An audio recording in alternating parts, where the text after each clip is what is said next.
Hello there, welcome to Bryan Lomax Movie Talk and my ranking of the 2019 Best Picture Oscar nominations, which is basically exactly what I've just described. I'm going to take each of the 8 nominees for Best Picture and rank them in order of my favourite, of what I think are the best. Now there are a couple of these nominees that I do genuinely believe deserve to be here, and there are several, probably more than half on this list that I believe don't deserve to be here, or shouldn't be here, or they wouldn't make my pick, put it that way.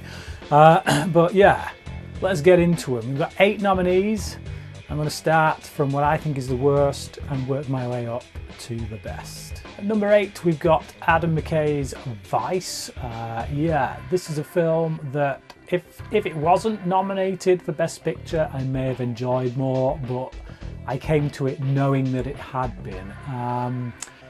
I liked The Big Short. I liked The Big Short quite a lot, actually. Debatable whether that should have got nominated for Best Picture as well, but I certainly found that to be a better film. This one kind of feels like it's trying to be Aaron Sorkin style material, but it's too cynical. Like, if there's one thing that Sorkin isn't, it's cynical, and it just feels like that's what this thing is trying to be, and with that cynicism thrown in there, and also completely liberal. Like it wears its liberalism on its sleeve for the whole world to see. And then there's even like a mid-credit sequence which calls that out, but then has the cheek to defend it, and you're just kind of like, what? And you feel like you're being talked down to as a result. You feel like it's a really condescending film, quite frankly. And now I've been very negative there. It is still a good film.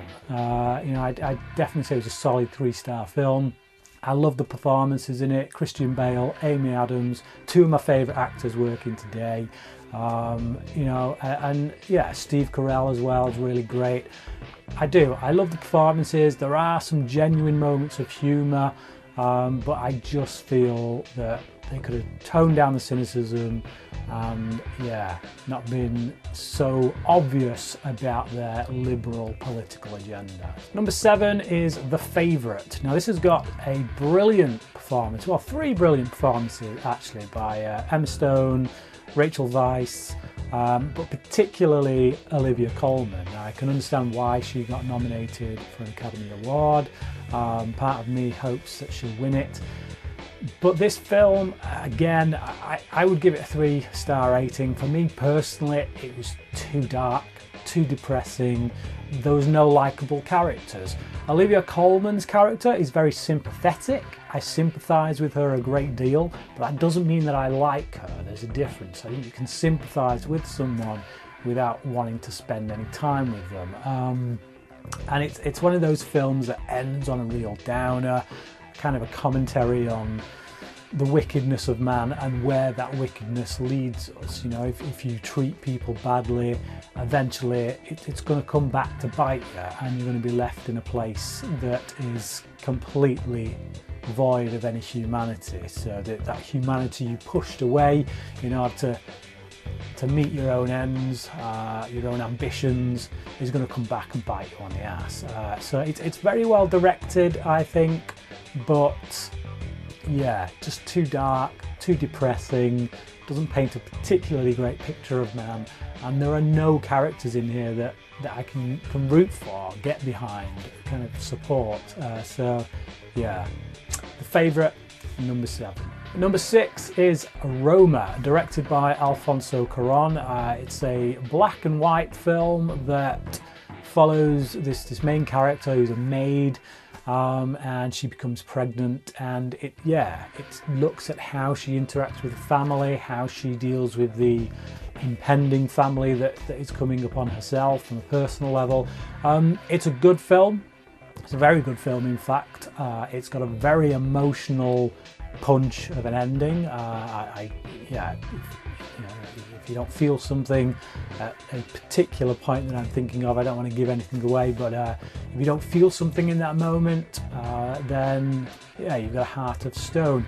That being said, I do find that it gets a little bit pretentious at times with its artistry. I feel like it's Alfonso Cuarón kind of on the directing side of things saying, hey, look what I could do. And it's like, yeah, that's great, but some of it we don't really need. That shot or that scene is literally there just so you can demonstrate how great a director you are, which to me is the very definition of pretentious. Like I say, that's not for the whole film, it's just bits. Like there's one particular scene that I'm thinking of where there's this fire, there's a forest fire that happens, and the community kind of scramble round to try and put it out, and they've all got buckets of water in their hands. And then there's this shot that lasts, I don't know, maybe 1-2 minutes, I don't know, it might not have been that long, but it felt that long, where this guy, whilst all this fire is going on and people are trying to put it out, he just starts singing.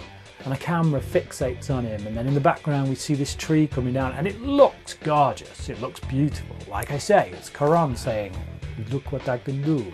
And I'm just like, this scene just, I'm sorry, but if I was one of those people in the background who's fetching pails of water and trying to put out the fire, I'd be on this guy's ass in a second, and I'd be annoyed with him. I'd be like, dude, stop singing, grab a bucket of water and help us put out this damn fire. And that's all I could think of when I was watching that scene. So yeah, for me, there's moments in there like that where it just feels like it's, hey, and I'm a great director, admire what I can do. So for me, a bit pretentious, a bit too artsy for its own good. That being said, it's still a fantastic film. I'd give it a 4 out of 5. I think it's very good, very emotional. It's just not one that I can imagine myself revisiting again and again.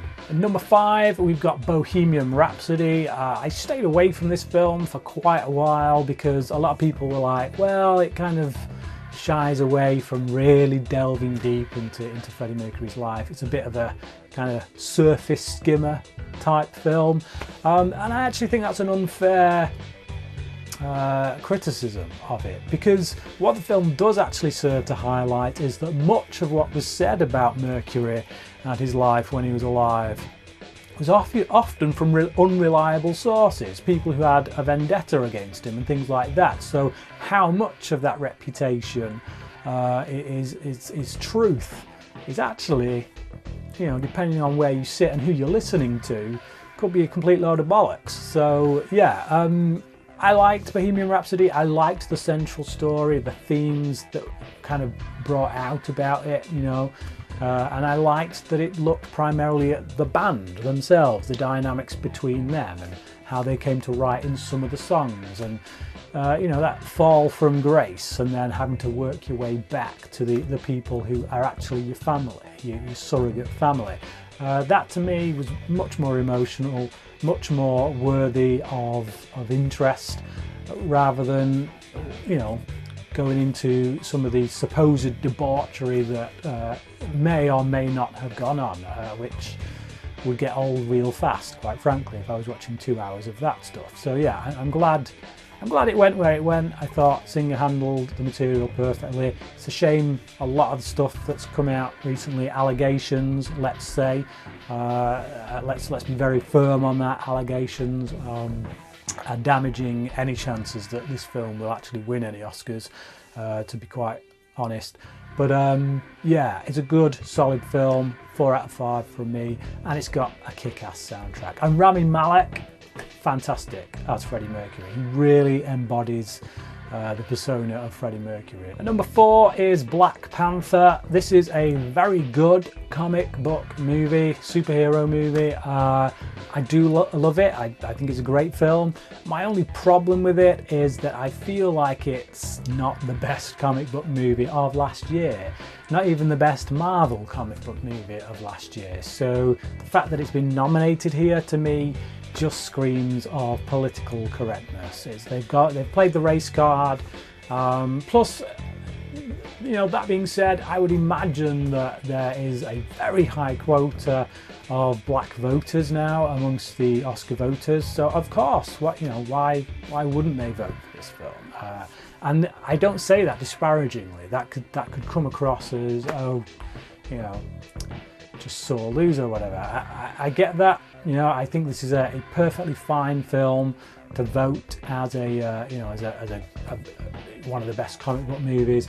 I guess I am a bit sore, I suppose, that a film like The Dark Knight, you know, never got that nomination, and then here we are all these years later with what is admittedly a very good comic book movie, but still kind of par for the course with Marvel. You know, I stack this up against the rest of the Marvel universe, and for me, there's half of the Marvel Cinematic Universe I would rate higher than this. You know, a lot of people talk about the main villain, Killmonger.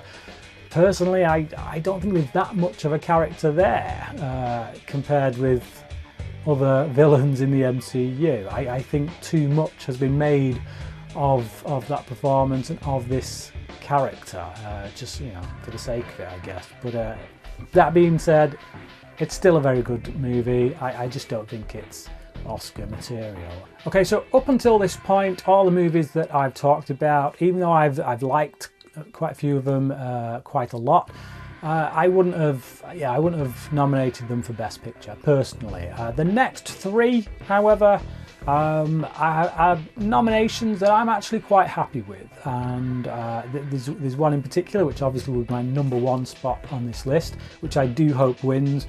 But if the other two win it, you know what? I can live with that. I'm happy with that. So yeah, number 3 is Green Book.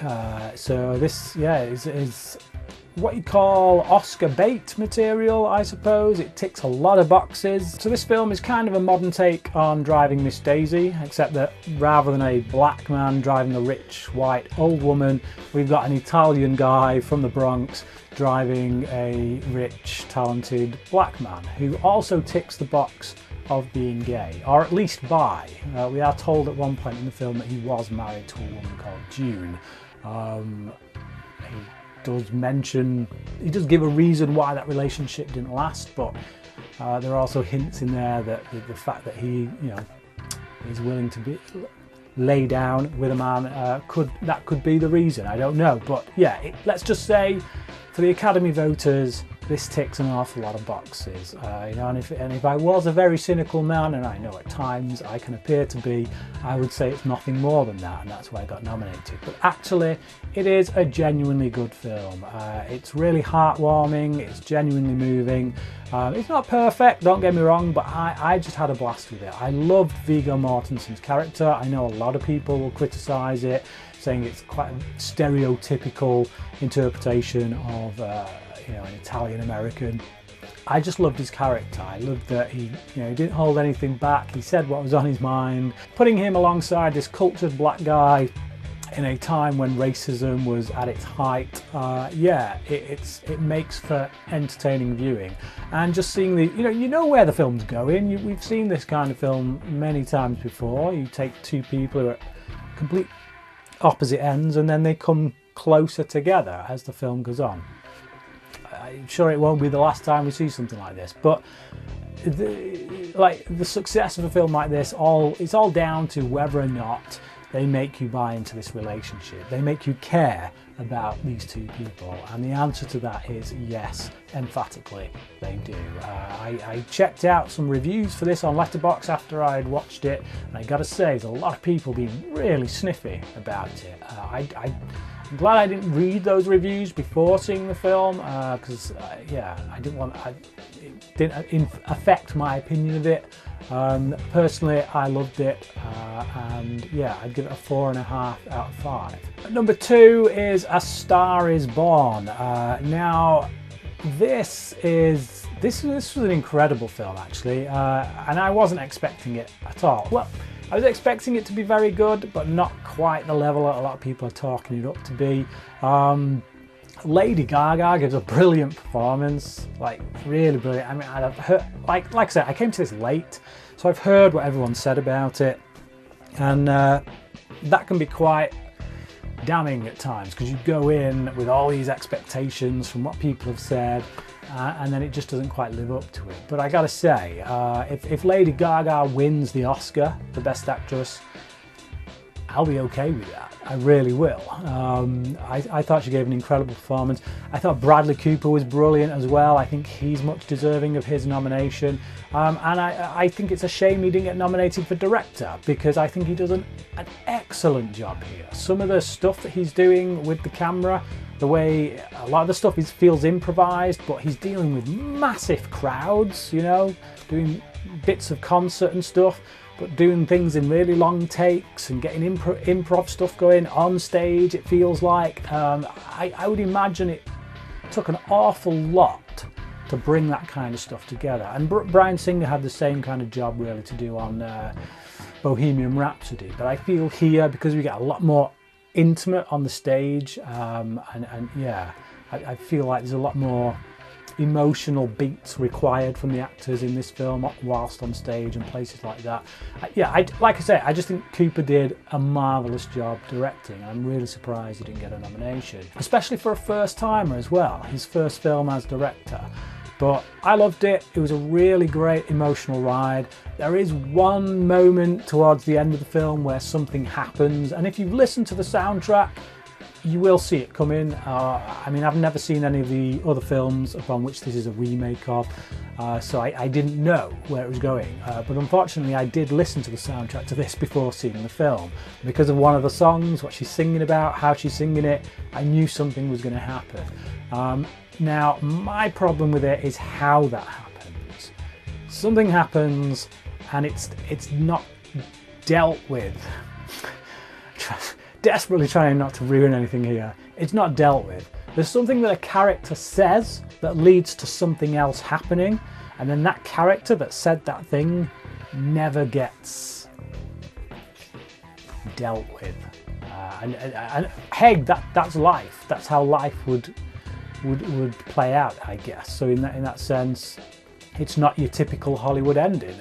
So I guess the film should be applauded for that. But it got me riled. It really did, because it's such a powerful moment that it's like, wow, okay, they went there. So yeah, great film, 4.5 out of 5 from me. I think it deserves all the praise it's got.